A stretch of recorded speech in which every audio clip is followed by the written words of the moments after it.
একদিন জঙ্গলের ভেতর বাঘ আর শেয়াল বসেছিল।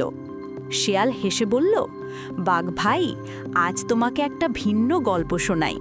বাঘ অবাক হয়ে জিজ্ঞেস করল, কি গল্প? শেয়াল বলল, ডানাহীন এক পরীর গল্প। ছিল এক ছোট্ট পরী, যার কোনো ডানা ছিল না।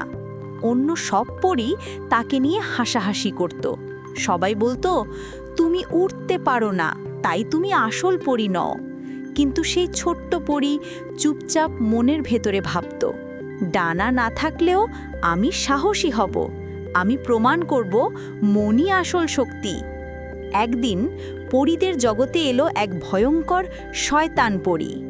সে গর্জে উঠল, আজ থেকে এই জগৎ আমার। কেউ বিরোধিতা করলে আমি তাকে ধ্বংস করব।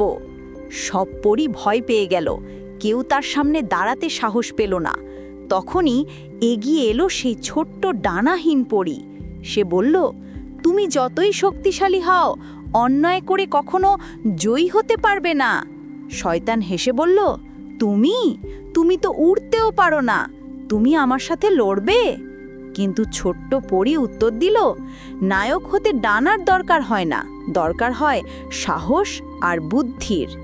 তারপর শুরু হলো লড়াই। শয়তান আগুন ছুঁড়ে মারল, চারদিকে অন্ধকার নেমে এলো। ডানাহীন পরী বুদ্ধি করে তাকে নিয়ে গেল আয়নার পাহাড়ের দিকে। শয়তান আবার আগুন ছুড়ল, কিন্তু আগুন প্রতিফলিত হয়ে উল্টো শয়তানকেই পুড়িয়ে দিল।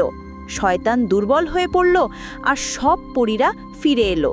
তারা বলল, আমরা ভুল করেছি, ডানা ছাড়া হয়তো তুমি উড়তে পারো না, কিন্তু আসল নায়ক তুমি। পরী হেসে বলল, নায়ক হতে ডানার দরকার নেই, দরকার শুধু সাহস, বুদ্ধি আর ভালোবাসা। শেয়াল গল্প শেষ করতেই বাঘ মুগ্ধ হয়ে বলল, সত্যি অসাধারণ গল্প।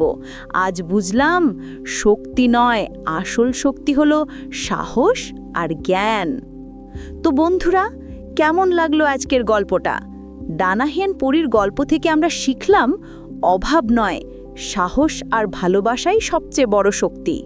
যদি ভালো লেগে থাকে তবে অবশ্যই লাইক, কমেন্ট আর শেয়ার করো। আর নতুন নতুন শিক্ষণীয় গল্প পেতে আমাদের চ্যানেল সাবস্ক্রাইব করতে ভুলো না।